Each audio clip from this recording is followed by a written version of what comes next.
am with my friend Zou Zou from Soraia, and I'm so excited because we've got new music. We've got new music. We had a new video. We got a new record coming on October 28th. So I Seek Fire is out October 28th. We get Bloom. When I heard I Seek Fire, here's what I love about this song. There's definitely a little bit of a pop sensibility that almost reminded me of somebody that I know that you love, and that's Pat Benatar. I really got that kind of rock in your face with a hooky pop vibe, little bit of a Pat flavor on this. Yeah. You know, it's funny. I don't know if I ever told you this story, but Pat Benatar, before I even knew I wanted to be an actual singer, I heard the song Shadows of the Night by Pat Benatar. And I'd lay down, this is very personal, but I'm going to tell it anyway because it affects what you just said.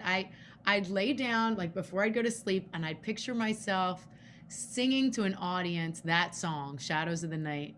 And I thought, why am I doing this? Like, I mean, I sang since I was little. I wanted to be a singer since I was little, but, I was like, I never knew I was going to go for it like I went for it. And that was one of the first daydream night dreams I had of singing that song to an audience. Yeah. Your hairbrush moment.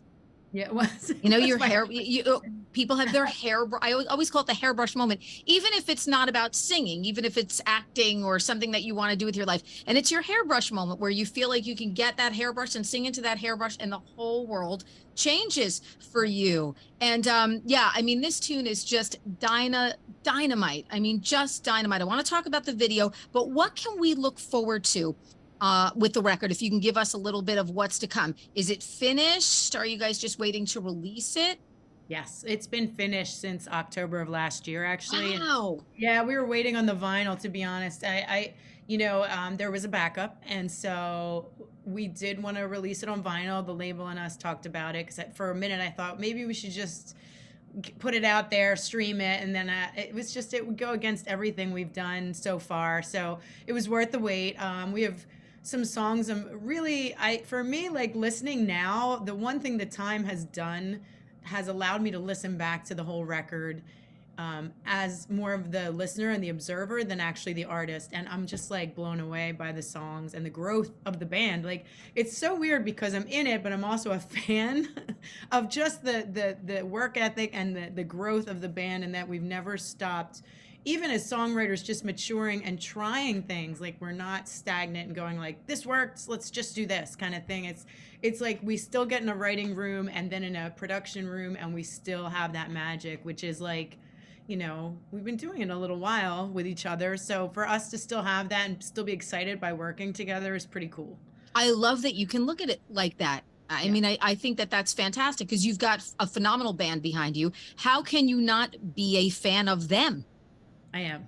Yeah. I know. I feel so weird about it. But yeah, I think on the record, what you'll hear is that growth from the last record in terms of like just production ideas we were trying with this was the third album we did with this producer. So I hear it on the song. I mean, I definitely hear it on the song. I hear it as like, Soraia 2.0, 2.5, on steroids. I mean, there's a rawness to it, yet there's a polish to it that I think is definitely the next step in the band's career.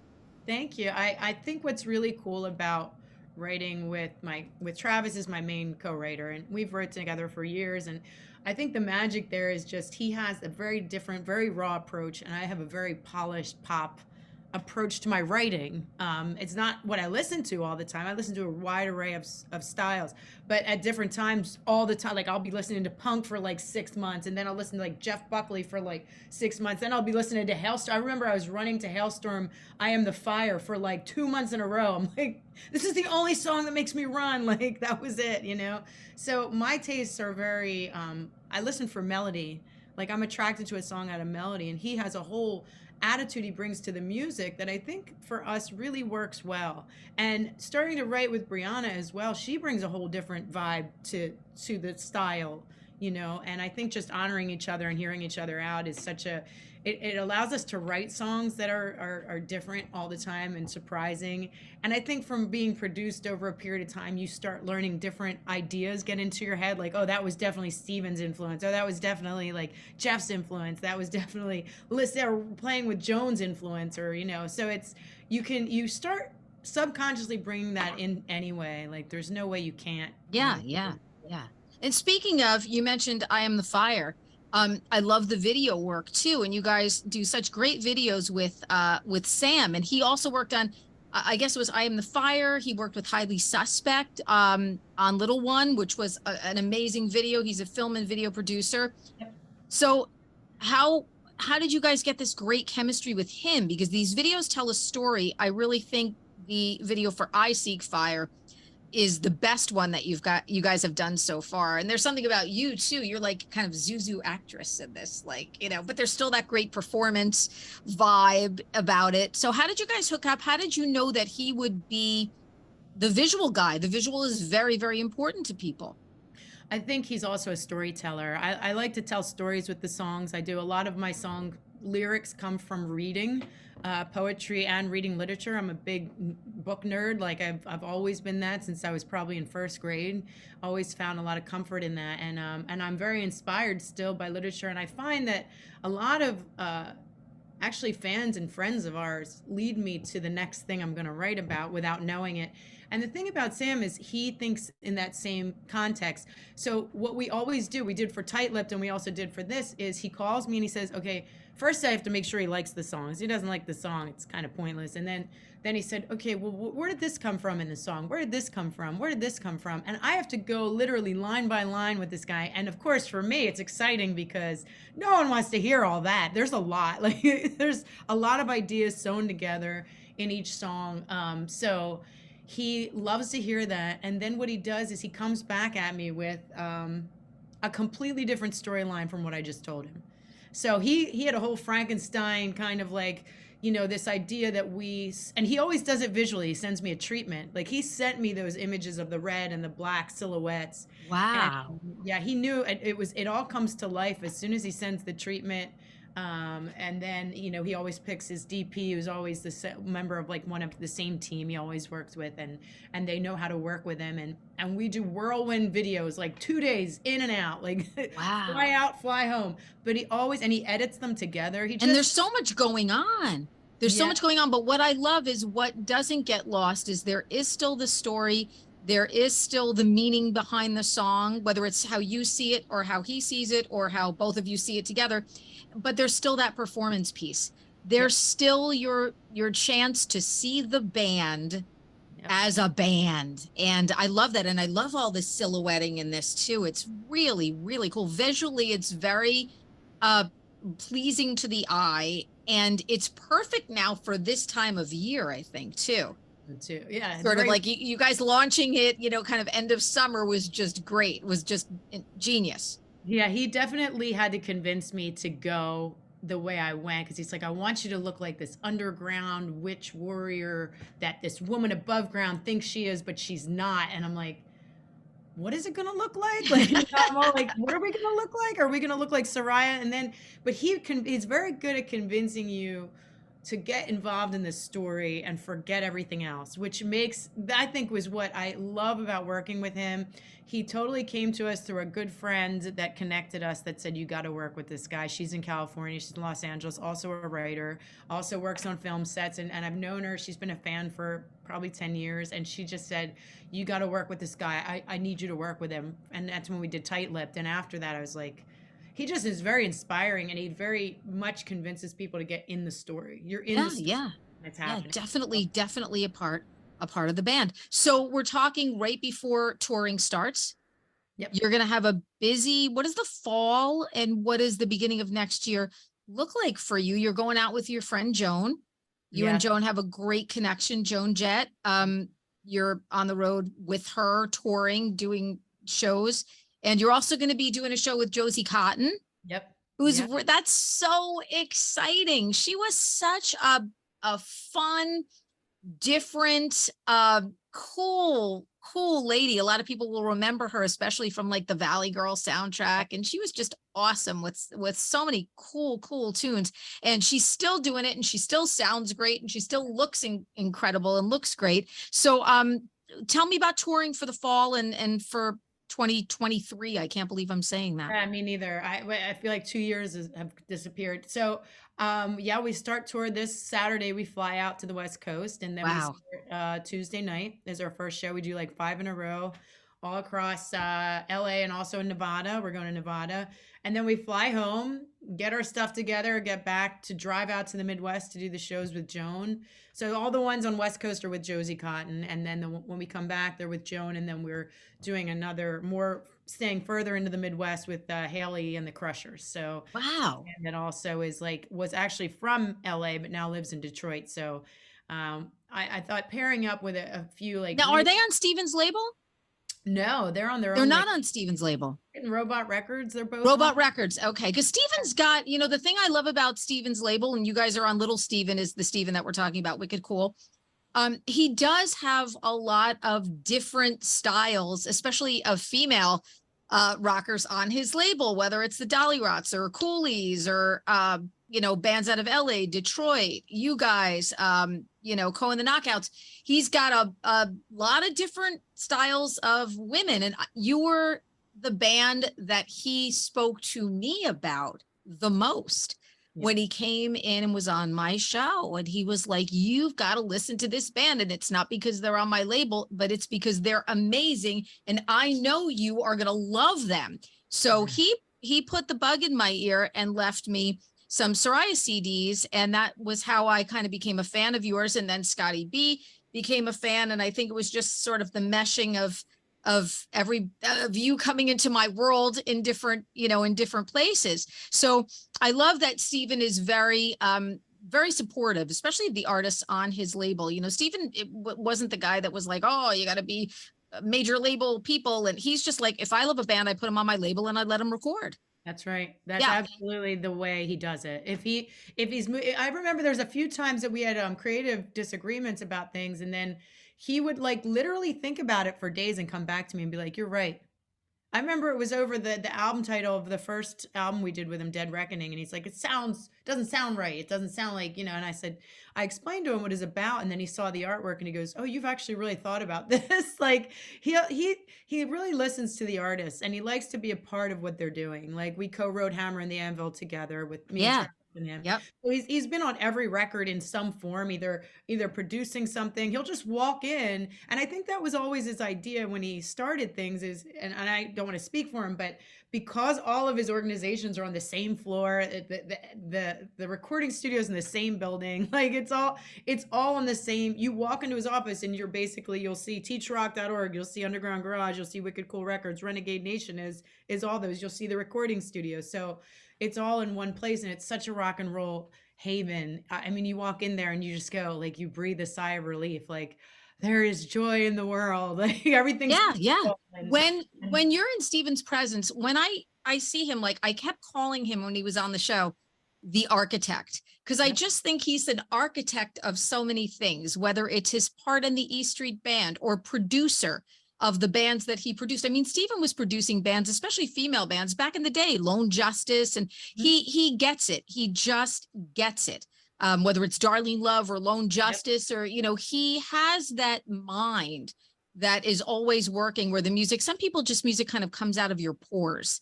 And he's one of those people where the music kind of comes out of his pores. And I just kept saying to him, the visionary and the architect, you can have the vision, but if you're not an executioner, you don't know how to be the architect behind it. What's the point of having the vision? And he's one of those people that always has both. Yes, he does. And he's so fast. TC, we worked with him on Heartbreaker, the B-side of the single for Hammer and Anvil, because we have to release a vinyl with a B-side that's not on the album. So we wanted to do Heartbreaker because Heartbreaker, Heartbreaker, I always forget the fifth one, by the there's 5. Was one of the first songs I ever covered when I first started singing. Such a tough song, such like a tough, tough in the way where you're just like, damn, this is tough, man. And it was, we walked in while we were like at 2:00 in the afternoon. We'd already been there since 9 a.m. recording this song. He's like, no, you can't do it like the Stones. Like, you know what I mean? And we did it like literally, it was like the 12th song we were recording. We were leaving for Sweden the next day. We're just like, we got it, or 2 days later, actually, because we did 2 days with him, that he ended up producing the song. And what's so funny about it was when he said, do the backgrounds, the do's in the backgrounds. He goes, I want you to hit the do, like do, do, do, do, do, do, do, do, do, do, do, do, do, do. And I was like, why? Like, why am I hitting it there? Like, Yeah. why? And he goes, just trust me. Yeah. So like I did, and people are always like, man, that one, like the way you guys do the background, it's like he knew it right away, like that. Yeah. He puts his head away and he comes back and he goes, this is how we're gonna do it. That fast. Yeah. Yeah. I'm jealous. The architect. Yeah. The architect. Yeah. He is the architect. So you were with us at Rock the Park this year, and it was so nice to have you hanging out with the staff and everything. And you really wanted to be there because, you know, it was sort of a big show for us, all females on the bill. So give me a little bit of your review. I'll just go quickly. Like, if you had a couple of words to describe, say, Lilith Czar, what did you think of her? Powerful. I'm doing a rapid fire thing. I thought she was powerful because I'd never seen her before. I'd only just heard of her, to be honest. And I didn't know anything about her, but I saw she put her all into the performance. That's what I like. Like, you know what I mean? Like, she didn't have some expectation there should be this many people. She just was in it. She leaves it on the stage, 100%. The Warning. What about the sisters from The Warning? They made me happy that I do rock and roll. Like I just remember the camera hitting them at different parts on the big screens. Yeah. And the drummer in particular I just saw how she just oozed joy. She was so happy to be up there playing her instrument. Yeah. And that connected me with, remember, you just were happy to be on stage and singing. And I'm like, that's what I have to remember. At the further along we get, the more we forget, like, you know what I mean? The longer. Yeah, inspiring, definitely. They were inspiring to me too. Pretty Reckless. When you saw Taylor Momsen, you know, she's a commander of the crowd there. She's like this tiny titan to me, because I go like, that is obviously a very tiny person. I've never met her in person, but I was just like, but she, like, her voice is huge, and I love that. Like, she uses her voice. It wakes me up. Her voice wakes me up. Put it that way. And Lizzie Hale and Hailstorm. That's I could not, like, I could cry right now, because I'm telling you, I could run for days to that song, like hard, much faster than she has. Her voice for me is it. Like, that voice is so powerful and so genuine. And as a singer, I go, how many nights in a row are you singing with that voice like that? Like, you know, she's the real deal. Lizzie is she's the real deal.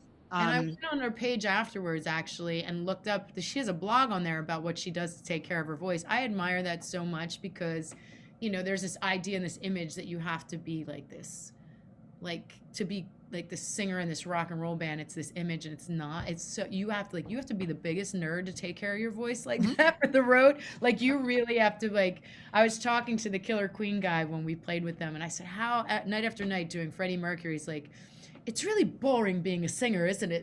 Yeah. Like, it's boring in terms of you have to have a discipline to keep that voice together. Yeah. And to be healthy, stay healthy, and keep your body. It's your instrument is your body. So summer sucks because air conditioning is never your friend. So you're like in and out of humidity and air conditioning. Winter sucks because it's cold and you're on a bus and then you're around people who have, you know, whatever, colds, COVID, like, you know, so it's like, it's so hard to be out on the road touring. I don't know how you do a craft living on a bus. That is just, it's almost virtually impossible. And I think that people don't understand that too, when you're out touring on the road, and people will say, well, why did they cancel, or why did they have to cancel, or because one show where your voice has to be blown out, 5 shows get canceled.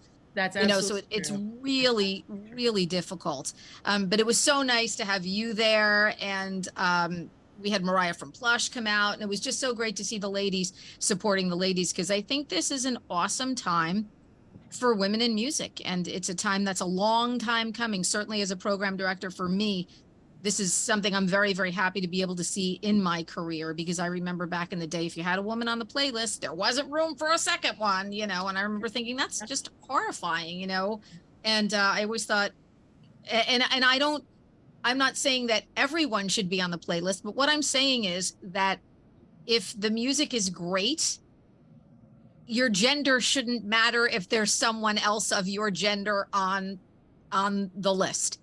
And So now is the time where we're sort of ignoring gender, and Yeah. we have all of these great ladies making music. And I feel like now some room is being made for all of the deserving women. Cause I look at some women that were deserving over the years and didn't end up getting a chance, you know. So it's hard, or things change, you know. Sometimes the climate of music changes, you know. Sometimes I look at someone like Alanis Morissette, who sold so many records back in the day and changed the game for so many in the 1990s, still selling concert tickets. And yet, you know, some people say, well, I don't know where to put her. And it's like, how do you not know where to put her? She sold, you know, more records than I even know in It's 1995. frustrating. You know, it's crazy. It's so frustrating because I think once you see it's a female in the front, there's this kind of conditioning that's happened to people where they go, and people have, I can't tell you how many people have said to me, out of meaning it as a compliment, but not really hearing what they said, that like, I don't normally like female fronted bands. I was like, why are we only talking about female? Like, I mean, A like, left-handed compliment. Like normally I don't like the female fronted but you're bands, all right, but and you're good. Right? it's like, well, Thanks. that's why I do it. So, you know what I mean? Like, but I think one of the things I did want to add to what you just said, what's exciting too, is I think a lot of them are very outspoken. Like I've seen it with Lizzie Hale, especially. I've seen a lot of the things just because I watch her a little more. I'm very interested in her as an artist and her longevity, and I just like that she's just honest and puts it out there and is who she is. She's not worried if she's going to lose fans, gain fans. She's just real. And I think that's so exciting too, that we can be real. Like we Yeah. don't have to fit a stereotype Yep. of, you know, and I think the 90s for me did that. Like the 90s music, a lot of that, like the Bikini Kills and the garbage, and like, you know, and just what was being said in the music was like all of a sudden you heard this angrier voice. Yeah, Like, the Riot Girl revolution. I was going to wear my Riot Girl shirt and I couldn't find it today. I don't know where I left. I think I left it in the studio, at the studio. But you're right. And there were so many bands in the 90s, Veruca Salt and the Breeders, and you're right, Bikini Kill, and that were just coming out and making this great loud music. And I have to give the 90s male bands props, yep. because those guys, the Nirvanas, the Dave Grohls, the Pearl Jams of the world, they embraced those women. They took them out on the road. They toured. And a lot of times it would be a sausage fest in the crowd and people be throwing things at them. But the male bands were very different than the 80s bands. The male bands in the 1990s took these bands out on the road and were very, very supportive of that scene. Yep. That was emerging. And I don't think a lot of those women get the credit that they should. Yeah, it's funny. I was reading something about, I think Kurt Cobain's, one of his biggest influences was the Pixies and Sonic Youth. Yep. Oh yeah, yeah. Yep. So Sonic like, Youth. you know, they all come from like, it's funny because we were talking about Susie Quatro earlier and Joan Jett, and I think that's so, it's like, right, we don't even understand how we're being influenced by those who are playing right now with us, you know what I mean? And that we ingest their stuff. So and you'll see on the album cover for Bloom, it's totally my tip of the hat. Well, all of our tips of the hat to the Pixies, Surfer Rosa. Oh wow, how awesome is that? Yeah. So what is Bloom? Is there a meaning behind Bloom? Is the band blooming? Is it kind of are things changing, opening up? Feel like, yes, I feel like it's funny because I didn't realize till they said, what's the title of the album? And I'm always like, I have no idea. Let me listen to the songs and just see if there's a theme here. Like I never write with a theme in mind. And so I listened through and I was like, you know what, to go from Dead Reckoning, which is this idea that you don't know, you know where you've been, you don't want to go back there, but you don't know where you're going. So Dead Reckoning, and then the second album was Dig Your Roots. Like I dig who I am, and if I don't, I'm gonna get up and move and plant somewhere. Like this idea of like just always like growth happening in my, as an artist, as a person. Oh, I love that. I love that. Yeah, because they're mutually, like they kind of are together. They don't really happen separately. It's not like I'm gonna grow as an artist and not grow as my mind. As long as I stay with an open mind, I can keep changing. Like it doesn't matter what age you are, just keep the open mind, you know. I think people are threatened by the idea of keeping their mind open to things because we want to know everything's here. If everything's here, I'm okay. Well, let's leave it there and we're good. That's our human nature. Comfort zone. You feel right. The comfort zone. I actually almost wear my shirt that says comfort zone kills or comfort kills, but I was like, I can't make it come up high enough. So, but yeah, it's my new thing. So I thought with this album, the one thing I do here is it's like it's like I talked about at the beginning is there's that maturity that's happened with the songwriting and with being more and more honest, and not that we're not being honest before, but just being more and more honest about who we know we are, knowing ourselves better. And I think it's almost like the third in the series. It's like, okay, well, here you are. Now what? Like, I Blue. love that. I And love that. it kept coming to me because I was going to call the album Soraia. Like, this is who Yes. we finally know who we are. Like, this is great. But, and that's going to change by the next album, but at least we know who we are now. But I was in Sweden after we finished it, and I thought, I feel like Bloom should be the title. And In Bloom always, like the Nirvana In Bloom always affected me deeply. So I was like, I don't know, though. It's probably, yeah, Soraia's probably right. Everywhere I looked, I'm not even lying to you, TC, everywhere I looked, Bloom, Bloom, Bloom, Bloom, Bloom. Like the universe just sends you signs left and right, whether you're, Really? yeah. Wow, So that's Bloom it awesome. was. And you know what we have to do too, because the record comes out October 28th, Yes. correct? So when you guys get back, you have to come up to the studio. Oh, I would love that. Come up to the studio, you know, play a tune, Yeah. do a little guest DJ, we'll play some fun songs and have you in because you haven't been there to do that yet. And No. I would love to have you, you know, you can come up, the band can come up and you know, kind of hang out in the studio and, I'm and do the excited. proper radio studio visit. I would love to do that. I'm excited. I have to tell you on the coming out to that show on the 29th in July. That was so much fun for me. Like just hanging out with you guys and seeing everyone and seeing there was just such a good energy. So I'm really excited to. Yeah, that was a fun time. We had such a fun day that day. It was hot as balls. My God. Crazy hot. Oh my God.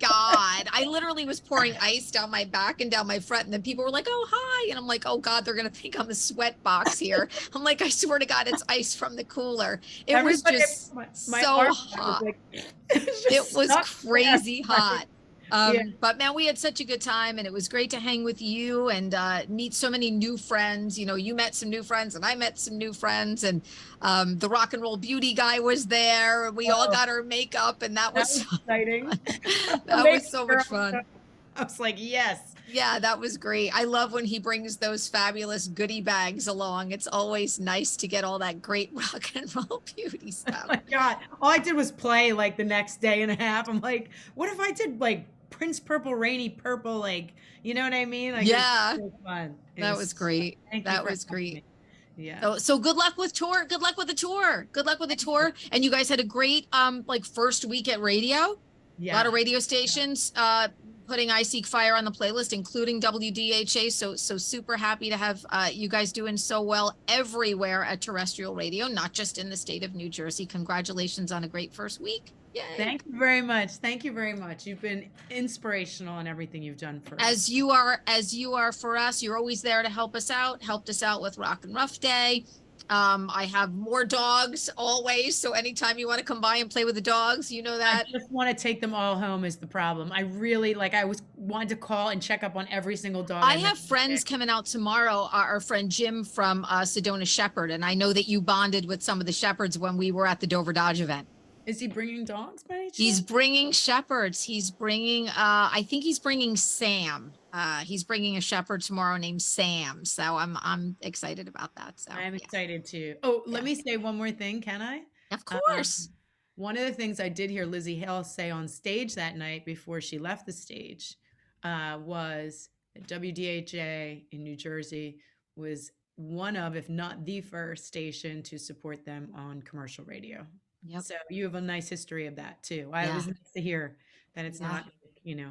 I remember somebody playing for us the Hailstorm record and us being like, whoa, this is incredible. And she's just been a dream from the day that I met her. She's as real on stage, in person as she is on stage. You know, she's just such a real deal, amazing person who never forgets where she came from. Yep. You know, and I love that about her, which is very much like you. I always claim you for Jersey. I know that Philly claims you. I mean, but I claim you for Jersey. That's okay. I heard it once on the radio when you were saying it. Yeah, I always say South Jersey. I'm always like, they're South Jersey because I know I get mail and it comes from Jersey. It's not from Philadelphia, so it's Jersey. So I'm taking. By the way, yeah. Wait. You guys have great merch too. The best Thank you. merch.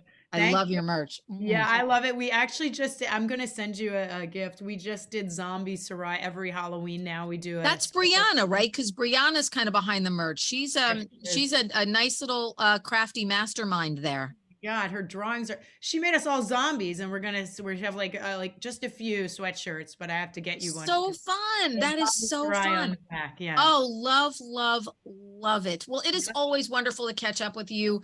There's always so much to talk about. We talk No, about music and we just shoot the you know what, and it's amazing and an amazing new song. I think this one is the best single yet. I have to thank say. you. I feel like that too. When we were writing it, I was like, the riff in this is fantastic. I'm like, this is so Fantastic. good. And such a hook to drive you right in. And it's just it's just a banger from the beginning to the end. So congratulations on just an awesome piece of music. Thank you, TC. Thank you so much. Love you. Best of luck on tour. We'll see you at the studio. Yes, yes. And have a good next few weeks before we see you again. DHA's Reconnect with Rockers is powered by Karis Lock Company, your full-service locksmith, and Dover Dodge Chrysler Jeep Ram on Route 46 in Rockaway.